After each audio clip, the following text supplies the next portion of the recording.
Hello दोस्तों, कैसे हो आप सभी लोग। सभी को नमस्कार। एनडी एजुकेशन क्लासेस में एक बार फिर से आप सभी का स्वागत है।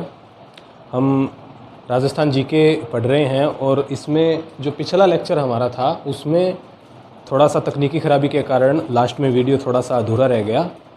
तो वैसे तो लगभग मैंने पूरा उसमें समझा दिया था, लेकिन कुछ एक जो फैक्ट्स हैं वो उसमें रहते हैं। वो आप उसमें हम ऐसा करेंगे कि यदि आपको चाहिए तो आप कमेंट सेक्शन में कमेंट करके बता देना कि आपको मैं उसके पीडीएफ नोट्स दे दूँगा। ठीक है, हैंड रिटन नोट्स है मेरे खुद के पीडीएफ नोट्स, वो एक टेलीग्राम चैनल बना लेंगे अपन, उसमें मैं अपलोड कर दूँगा। तो यदि आपको चाहिए तो कमेंट करके बता देना मेरे को। ठीक है, तो पिछला जो टॉपिक था अपना वो था राजस्थान की स्थिति एवं विस्तार, उसकी मैं बात कर रहा हूँ। कुछ एक फैक्ट्स उसके रहते हैं, वो नोट्स में आपको सारे के सारे मिल जाएंगे। आप कमेंट कर देना यदि चाहिए तो। और उसके अलावा जो मैंने पढ़ाया वो वीडियो पूरा देखना है। उसके बाद खाली मैप में एक दो बार प्रैक्टिस करना है तो आपको सारा राजस्थान का मैप भी तैयार हो जाएगा। और उसके अलावा पुराने ईयर के क्वेश्चंस वो प्रैक्टिस करनी है। वो पुराने ईयर के जो क्वेश्चन है वो भी मैं टेलीग्राम चैनल पर डाल दूंगा, वहाँ से आपको सारे के सारे मिल जाएंगे। तो वहीं से आप उन क्वेश्चंस को भी प्रैक्टिस कर सकते हो और नोट्स भी खुद से तैयार कर सकते हो। ठीक है, तो पहले वीडियो क्लास देख लेना, उसके बाद नोट्स पढ़ लेना और क्वेश्चंस प्रैक्टिस कर लेना, फिर वो आपका कंप्लीट टॉपिक हो जाएगा तैयार। अब आज हम फिर से अब नया टॉपिक शुरू करते हैं अपना। राजस्थान का जो ज्योग्राफी का बेसिक टॉपिक जो है, बेसिक टॉपिक जिससे सारे ज्योग्राफी के सभी चैप्टर्स एक प्रकार से जुड़े हुए हैं, वो है राजस्थान का भौतिक प्रदेश। राजस्थान के भौतिक प्रदेश, राजस्थान का भौगोलिक विभाजन, भौतिक प्रदेश।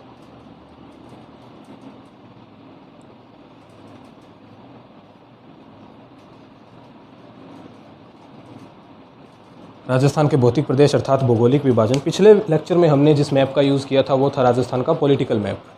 ठीक है, उसमें जो डिवीज़न था राजस्थान का, राजनीतिक आधार पर राजस्थान को बांटा हुआ था। सभी ज़िले हो चाहे संभाग की बात करें, राजनीतिक आधार पर वो बंटे हुए थे। लेकिन आज हम बात करेंगे भौतिक आधार पर राजस्थान को कैसे बांट सकते हैं, भौगोलिक आधार पर, भौगोलिक आधार पर राजस्थान को कैसे बांट सकते हैं, उस पर हम चर्चा करेंगे।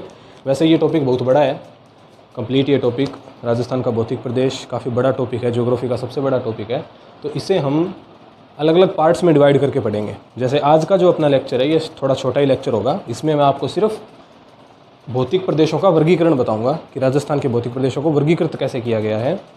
उसके बाद जितने भी पार्ट्स हैं भौतिक प्रदेश के, उन सभी को हम एक एक लेक्चर में कंप्लीट करेंगे। तो कम से कम 5 लेक्चर का तो होना चाहिए ये पूरा कंप्लीट टॉपिक, ये राजस्थान का भौतिक प्रदेश। तो अभी हम देखते हैं इसका वर्गीकरण। तो वर्गीकरण में सबसे पहले अरावली पर्वतमाला का सभी ने नाम सुना होगा। मैं यहाँ बनाने की कोशिश करता हूँ।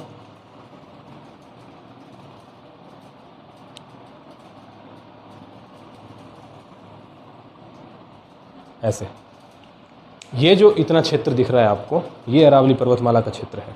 ये लगभग राजस्थान को अगर हम मोटे तौर पर देखें तो 2 हिस्सों में बांट रही है अरावली पर्वतमाला, ऐसा हम मान सकते हैं। इसके अरावली पर्वतमाला के जो ये पश्चिमी छोर है, अरावली पर्वतीय प्रदेश का जो पश्चिमी किनारा है, वहाँ से हम लगभग मानते हैं कि 50 सेंटीमीटर औसत वर्षा है। अरावली पर्वतमाला के पश्चिमी किनारे को हम 50 सेमी औसत वर्षा मान सकते हैं। ठीक है, मान लीजिए ये जो लाइन है ये 50 सेमी औसत वर्षा की लाइन है, अर्थात इससे इधर 50 सेमी से कम औसत वर्षा होती है और इसके इधर 50 सेमी से ज़्यादा औसत वर्षा होती है। ठीक है, तो अब देखिए हम इसको कैसे डिवाइड करते हैं। अरावली के पश्चिम में 50 सेंटीमीटर औसत वर्षा से कम वाला सारा क्षेत्र मरुस्थलीय क्षेत्र है। रेत के बड़े बड़े टीले होते हैं यहाँ पर, ये सारा का सारा क्षेत्र मरुस्थलीय क्षेत्र है। हम भौतिक आधार पर बात करें, भौगोलिक आधार पर, कि भौगोलिक आधार पर कैसा है राजस्थान। तो देखिए जो सबसे पहला ये पोर्शन है 50 सेंटीमीटर से कम औसत वर्षा है, ये हम सारा जलवायु में भी पढ़ेंगे। 50 सेमी से कम औसत वर्षा है। दूसरा सारा मरुस्थलीय प्रदेश है। तो इसको हम अपना भौगोलिक वर्गीकरण में पहला आधार मानते हैं पश्चिमी मरुस्थलीय प्रदेश।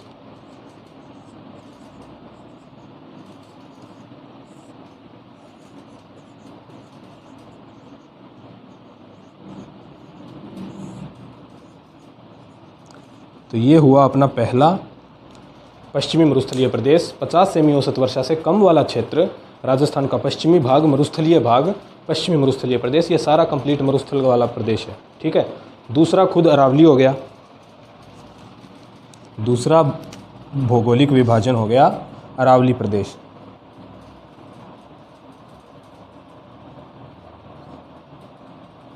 अरावली पर्वतीय प्रदेश।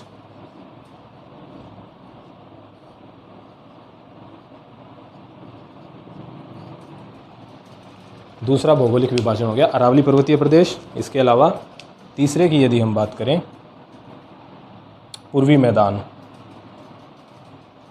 ये सारा का सारा है पूर्वी मैदान।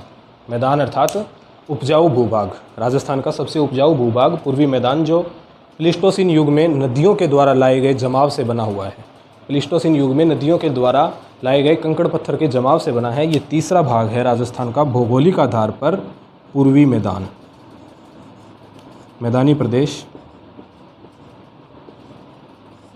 आज हम सिर्फ वर्गीकरण पढ़ रहे हैं इसका, सभी को अलग अलग तरीके से फिर से बाद में रिवाइज करेंगे। तीसरा पूर्वी मैदान, और चौथा ये दक्षिण में, दक्षिण पूर्व में राजस्थान का दक्षिणी पूर्वी भाग, राजस्थान का दक्षिणी पूर्वी पठार, ये पठारी क्षेत्र है।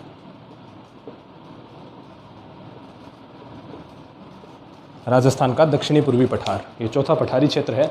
तो इस तरीके से चार भागों में राजस्थान को संपूर्ण रूप से भौगोलिक रूप से विभाजित किया जाता है। पहला पश्चिमी मरुस्थलीय प्रदेश, दूसरा अरावली पर्वतीय प्रदेश, तीसरा पूर्वी मैदान और चौथा पठार।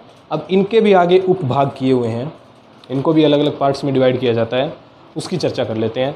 तो सबसे पहले हम देखते हैं कि पश्चिमी मरुस्थलीय प्रदेश को किन किन अन्य भागों में कैसे कैसे हम बांट सकते हैं। ठीक है, सबसे पहले पश्चिमी मरुस्थलीय प्रदेश। ये देखो, ये अरावली पर्वतमाला है। अरावली पर्वतमाला का पश्चिमी हिस्सा 50 सेंटीमीटर से कम औसत वर्षा वाला है। इस तरफ 50 सेंटीमीटर से कम औसत वर्षा होती है। तो यदि मैं यहाँ से ये एक वर्षा रेखा को मैं ड्रॉ करने की कोशिश करूं, तो ये होगी अपनी 25 सेंटीमीटर औसत वर्षा। अर्थात इस रेखा के इस ओर पश्चिम में 25 सेंटीमीटर से कम वार्षिक वर्षा होती है। ठीक है, इस क्षेत्र में 25 सेंटीमीटर से कम औसत रूप से वार्षिक वर्षा होती है। और यहाँ पर ये बीच में फिर 25 से 50 सेंटीमीटर वाला एरिया बच गया। ये बीच में 25 सेंटीमीटर से 50 सेंटीमीटर औसत वर्षा वाला, और ये 25 सेंटीमीटर से कम वर्षा वाला। तो ये वैसे तो पूरा का पूरा पहला ही पोर्शन है, जिसको मैंने 1 नंबर नाम दिया था पश्चिमी मरुस्थलीय प्रदेश। सारा का सारा भाग इसी का है। उसी के ये 2 उप विभाग हैं। ये पहला 25 सेंटीमीटर से कम औसत वर्षा वाला, दूसरा 25 से 50 सेंटीमीटर औसत वर्षा वाला। अब इसको अलग अलग नाम दिया गया है। जैसे इसको हम नाम दे देते हैं शुष्कतम मरुस्थल। भाई ये 25 सेंटीमीटर से भी कम औसत वर्षा है, तो ये बिल्कुल शुष्क हो गया, एकदम शुष्कतम हो गया है। तो दोनों ही मरुस्थल के ही भाग, पश्चिमी मरुस्थल के ही भाग, लेकिन ये 25 सेंटीमीटर से भी कम औसत वर्षा है, इसलिए इसे शुष्कतम मरुस्थल नाम दे दिया। और जो 25 से 50 सेंटीमीटर औसत वर्षा वाला बचा, उसे अर्धशुष्क।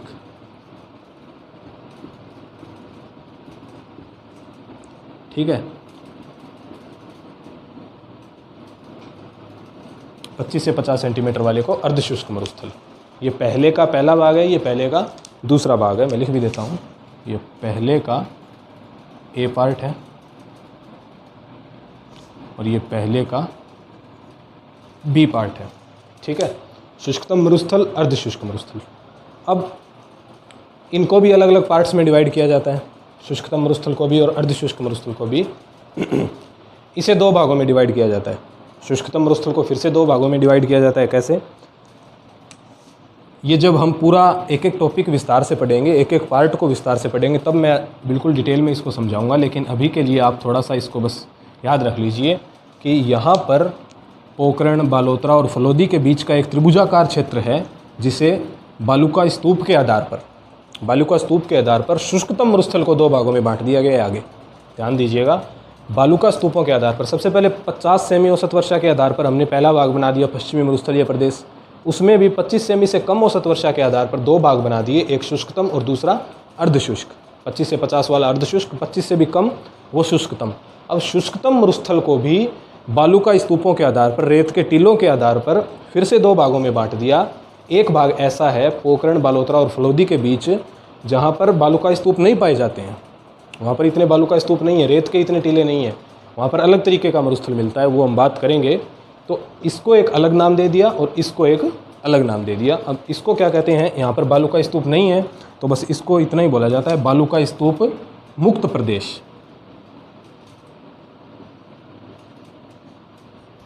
ये हो गया बालू का स्तूप मुक्त प्रदेश। और बाकी इस सारे भाग में बालू का स्तूप पाए जाते हैं तो इसे बोला गया बालू का स्तूप युक्त प्रदेश। बस इतना सा ही फ़र्क है। इन दोनों की अलग अलग खासियत है, अलग अलग विशेषताएं हैं, अलग अलग क्वालिटीज़ है। वो सारी हम जब डिटेल में पूरा टॉपिक करेंगे तब बताऊंगा। लेकिन अभी सिर्फ वर्गीकरण देख रहे हैं कि कितने भागों में बांटा गया है। तो शुष्कतम मरुस्थल में ये वाला जो क्षेत्र है जहाँ पर बालू का स्तूप नहीं पाए जाते हैं वो हो गया बालू का स्तूप मुक्त, और ये वाला बालू का स्तूप युक्त प्रदेश। ठीक है, ये शुष्कतम मरुस्थल के दोनों भाग हुए। अब पश्चिमी मरुस्थलीय प्रदेश के ही दूसरे उपविभाग अर्धशुष्क मरुस्थल को भी 4 भागों में बांटा गया है, वो सब देखते हैं।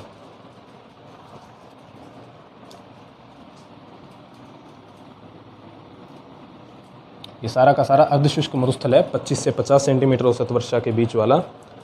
तो इसे 4 उपविभागों में बांटा गया है। सबसे पहले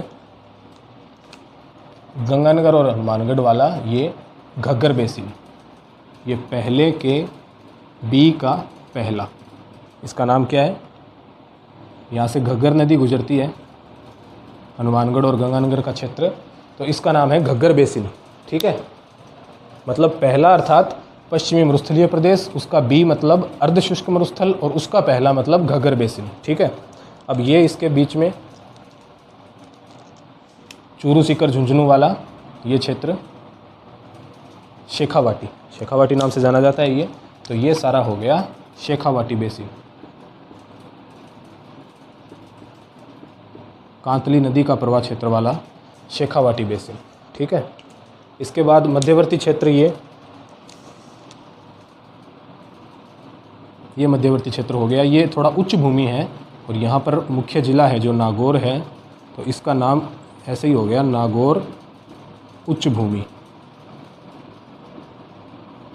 ठीक है, और ये गोड़वाड़ प्रदेश, लूनी नदी का प्रदेश, जहाँ से लूनी नदी प्रवाहित होती है, लूनी नदी वाला प्रदेश लूनी बेसिन।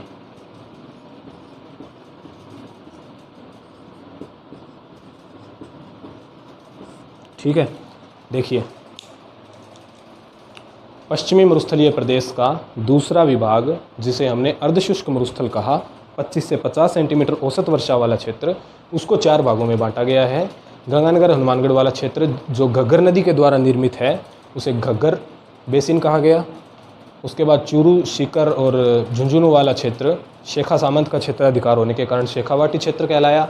नागौरी उच्च भूमि मध्यवर्ती क्षेत्र और लूनी नदी का प्रवाह क्षेत्र होने के कारण ये प्रदेश लूनी बेसिन। तो ये अपना पश्चिमी मरुस्थलीय प्रदेश का विभाजन कंप्लीट हुआ कि पश्चिमी मरुस्थलीय प्रदेश को हमने कैसे कैसे वर्गीकृत किया है। अब बात करते हैं हमारे दूसरे विभाग अरावली पर्वतीय प्रदेश की। अरावली पर्वतीय प्रदेश को कैसे बांटा गया है।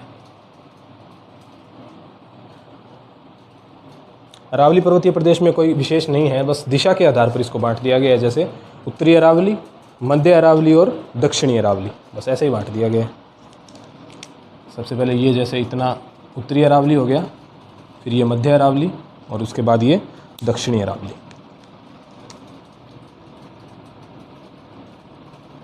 उत्तरी अरावली, मध्य अरावली अजमेर वाला क्षेत्र, और ये दक्षिणी अरावली जहाँ पर सबसे ऊंची ऊंची चोटियाँ हैं अरावली की। उत्तरी अरावली, मध्य अरावली, दक्षिणी अरावली। दक्षिणी अरावली को भी आगे 2 भागों में बांटते हैं, वो हम जब डिटेल में इसको पढ़ेंगे तब बताऊंगा। दक्षिणी अरावली को 2 भागों में बांटते हैं, एक तो आबूखंड, आबू वाला क्षेत्र, और मेवाड़ अरावली, मेवाड़ वाला क्षेत्र। अब आते हैं पूर्वी मैदान में। पूर्वी मैदान को आगे कितने भागों में बांटा गया है। पूर्वी मैदान देखिए नदियों के द्वारा निर्मित मैदान है, सारा का सारा मैदान जो होते हैं वो नदियों के द्वारा ही बनाए जाते हैं। फिजिकल ज्योग्राफी में पूरा डिटेल में बताएंगे कैसे मैदान बनते हैं, नदियों का कौन कौन सी स्टेज चलती है उसके हिसाब से कैसे कैसे क्षेत्रों का निर्माण होता है, वो सारे भी बताएंगे। लेकिन अभी समझ लीजिए कि जो ये पूर्वी मैदान है राजस्थान का, ये नदियों के द्वारा प्लीस्टोसिन युग में, अब ये प्लीस्टोसिन युग क्या है ये भी हम जब भूसामयिक समय सारणी पढ़ेंगे तब बताऊंगा। तो प्लीस्टोसिन युग में नदियों के द्वारा कंकड़ पत्थर का जमाव करके ये पूर्वी मैदान बनाया गया है। तो जिन जिन नदियों के द्वारा जो जो क्षेत्र बनाया गया है उसको उसी आधार पर नाम दिया गया है, उसी आधार पर उसका वर्गीकरण कर दिया गया है। जैसे सबसे ऊपर वाला ये जो क्षेत्र है, यहाँ पर बाणगंगा नदी बहती है, तो ये बाणगंगा बेसिन। इसके बीच में ये चंबल और बनास वाला क्षेत्र है, इसे बनास बेसिन। खमनौर की पहाड़ियों से बनास नदी निकलती है, राजस्थान की, सिर्फ राजस्थान में बहने वाली सबसे लंबी नदी। तो ये बनास बेसिन, और ये नीचे वाला सारा का सारा माही नदी के कारण यहाँ से इस तरीके से माही नदी प्रवाहित होती है, तो ये माही बेसिन, या फिर इसे 56 बेसिन भी बोल देते हैं। क्यों बोलते हैं, किस कारण से बोलते हैं, वो सारा जब डिटेल में सारा बताऊंगा तब पढ़ेंगे। बाणगंगा बेसिन, बनास बेसिन, चंबल नदी वाला क्षेत्र, और ये माही बेसिन या 56 बेसिन। अब बात करते हैं दक्षिणी पूर्वी पठार की, राजस्थान के दक्षिणी पूर्वी पठारी प्रदेश की, कि उसको कितने भागों में बांटा गया है। दक्षिणी पूर्वी पठारी प्रदेश, इसे 2 भागों में बांटा गया है, बेसिकली 2 भागों में बांटा गया है। एक तो दक्कन का लावा पठार, जो ये वाला क्षेत्र है, झालावाड़ बारां वाला, दक्कन का लावा पठार, ठीक है, ये वाला क्षेत्र हो गया दक्कन का लावा पठार। और यहाँ पर यहाँ पर कुछ पहाड़ियाँ मिलती है, यहाँ पर राजस्थान में जो विंध्याचल पर्वतमाला की पहाड़ियाँ हैं, विंध्याचल पर्वतमाला का विस्तार है राजस्थान में, तो इस क्षेत्र को बोल देते हैं, ये वाला जो क्षेत्र है, इसको सारे को विंध्यन कगार। विंध्यन कगार अर्थात विंध्यन का किनारा, विंध्यन का ये पश्चिमी किनारा है जो राजस्थान तक इसका विस्तार हुआ है, विंध्यन कगार। तो ये दक्षिणी पूर्वी पठार को हमने 2 भागों में बांटा, दक्कन का लावा पठार और विंध्य का भौगोलिक विभाजन, कि भौगोलिक दृष्टि से राजस्थान को कैसे विभाजित करते हैं। अब मैं सारा ये मैप के हिसाब से आप याद रखोगे तो अच्छा रहेगा, सारा का सारा बना लेना, ये आप मैप के हिसाब से याद रह जाएगा। 50 सेमी औसत वार्षिक वर्षा, 25 सेमी वार्षिक वर्षा, बालू का स्तूप मुक्त, बालू का स्तूप युक्त। अब मैं सारा आपको फ्लो चार्ट के माध्यम से भी बता देता हूँ, बस फिर अपना टॉपिक कंप्लीट। ये सारा इसका वर्गीकरण है, ये याद रखना है आपको। अब फ्लो चार्ट के माध्यम से देखते हैं। तो अब हम फ्लो चार्ट के माध्यम से देखते हैं राजस्थान का भौगोलिक प्रदेश, भौगोलिक विभाजन, कि अभी हमने मैप के माध्यम से समझा, वो पूरा का पूरा मैप आप प्रैक्टिस करना, उसमें आपको लोकेशन के साथ समझ में आ जाएगा कि राजस्थान को कैसे कैसे भौगोलिक प्रदेशों में बांटा गया है। अब हम फ्लो चार्ट के माध्यम से समझते हैं। तो 4 हमने देखे राजस्थान के भौगोलिक विभाजन, कि राजस्थान को 4 भौगोलिक प्रदेशों में बांटते हैं। उन चारों को अब हम समझते हैं। सबसे पहले मैंने आपको बताया, पहला पश्चिमी मरुस्थलीय प्रदेश,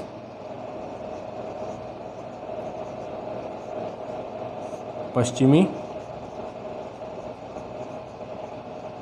मरुस्थलीय प्रदेश। उसके बाद दूसरा मैंने आपको बताया अरावली पर्वतीय प्रदेश, जो हमारी अरावली पर्वतमाला है, दूसरा भौगोलिक विभाजन अरावली पर्वतीय प्रदेश। इसके बाद तीसरा भौगोलिक विभाजन पूर्वी मैदान,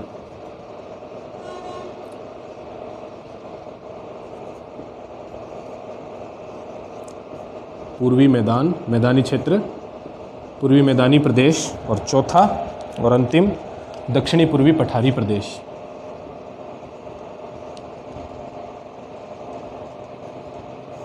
दक्षिणी पूर्वी पठारी प्रदेश या पठारी क्षेत्र।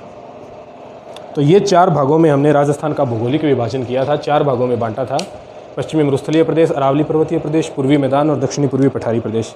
इसके बाद इनके फिर से उपविभाग किए थे, उपविभाजन किया था, वो देखते हैं। तो पश्चिमी मरुस्थलीय प्रदेश को आगे हमने 2 भागों में बांटा था। अच्छा, पश्चिमी मरुस्थलीय प्रदेश का निर्धारण हमने कैसे किया था? 50 सेंटीमीटर से 50 सेंटीमीटर की जो वर्षा रेखा है उससे पश्चिम में, 50 सेंटीमीटर की वर्षा रेखा से पश्चिम वाला जो क्षेत्र था वो पश्चिमी मरुस्थलीय प्रदेश कहलाया था। अब इसमें भी जो 25 सेंटीमीटर से कम है उसे हमने नाम दिया था शुष्कतम, शुष्कतम मरुस्थल। और 25 से 50 सेंटीमीटर वाला जो है उसे हमने नाम दिया था अर्धशुष्क मरुस्थल।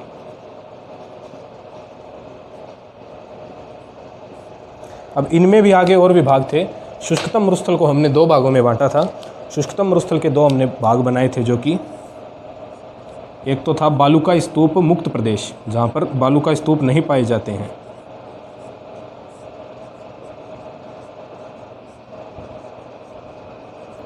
बालू स्तूप मुक्त प्रदेश, और दूसरा था बालू स्तूप युक्त प्रदेश, जहाँ पर बालू स्तूप पाए जाते हैं।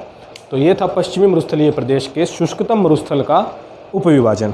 अब बात करते हैं अर्धशुष्क को कितने भागों में बांटा था। अर्धशुष्क को 4 भागों में बांटा था हमने। सबसे पहले घग्गर बेसिन, उसके बाद शेखावाटी क्षेत्र, उसके बाद नागौर उच्च भूमि,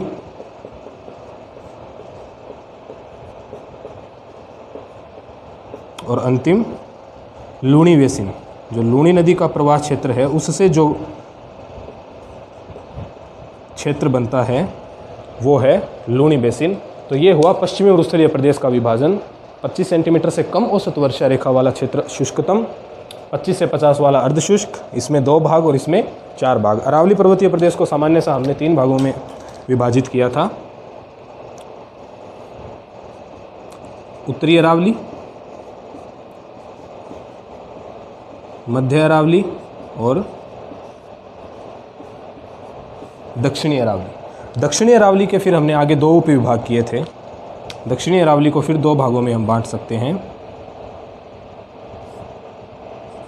पहला जो आबू वाला क्षेत्र है, सिरोही वाला, माउंट आबू वाला क्षेत्र, आबू वाला क्षेत्र, और दूसरा मेवाड़ वाला क्षेत्र, यानी कि मेवाड़ में अरावली। ठीक है, ये हो गया अरावली पर्वतीय प्रदेश का विभाजन। अब पूर्वी मैदान का देखते हैं। पूर्वी मैदान को किस तरीके से विभाजित करते हैं। पूर्वी मैदान को हमने फिर से 3 भागों में, पूर्वी मैदान मैंने बताया नदियों के द्वारा बनाया गया मैदान है, तो इसे भी हमने यहाँ पर प्रवाहित होने वाली नदियों के आधार पर विभाजित किया। तो सबसे पहले बाणगंगा नदी, जो रुंडित नदी है, बाणगंगा बेसिन, बाणगंगा नदी द्वारा निर्मित मैदान बाणगंगा बेसिन। दूसरा बनास वाला क्षेत्र, चंबल और बनास वाला, बनास नदी का बेसिन। और तीसरा माही बेसिन या 56 बेसिन। 56 गांवों या 56 नदी नालों का समूह होने के कारण बांसवाड़ा और प्रतापगढ़ के बीच का क्षेत्र 56 कहलाता है, तो उसी के नाम पर माही या 56 बेसिन। ठीक है, ये हुआ पूर्वी मैदान का विभाजन। अब दक्षिणी पूर्वी पठारी क्षेत्र, जो हाड़ौती वाला पठार है, ये वैसे तो हम इंडियन ज्योग्राफी में पढ़ते हैं, दक्षिण में दक्कन का पठार है, दक्कन के पठार से ही ऊपर मालवा का पठार है, तो मालवा के पठार का ही ये विस्तार है राजस्थान में, जो हाड़ौती का पठार है। मालवा के पठार का ही विस्तार है राजस्थान वाला हाड़ौती का पठार। तो दक्षिणी पूर्वी पठारी क्षेत्र में जो एक हमने भाग बनाया वो है दक्कन का लावा पठार। दक्कन का लावा पठार और दूसरा विभाग जो विंध्याचल पर्वतमाला का राजस्थान में विस्तार है, विंध्यन कगार जिसे हमने बोला, तो ये था दक्षिणी पूर्वी पठारी क्षेत्र का दूसरा भाग, विंध्यन कगार। तो ये कंप्लीट फ्लो चार्ट है राजस्थान का भौगोलिक विभाजन। इसे आपको याद रखना है। ये RS मेंस में भी अगर पूछा जाए कि राजस्थान का भौगोलिक वर्गीकरण कीजिए, भौगोलिक आधार पर इसका विभाजन कीजिए, तो ये फ्लो चार्ट बना दीजिएगा, एकदम सही है। तो ये देख लीजिए, पश्चिमी मरुस्थलीय प्रदेश, अरावली पर्वतीय प्रदेश, पूर्वी मैदान, दक्षिणी पूर्वी पठारी क्षेत्र। अब नेक्स्ट वीडियो में हम अगले लेक्चर में पश्चिमी मरुस्थलीय प्रदेश से शुरुआत करेंगे। आई होप आपको समझ में आया होगा। तो नेक्स्ट वीडियो में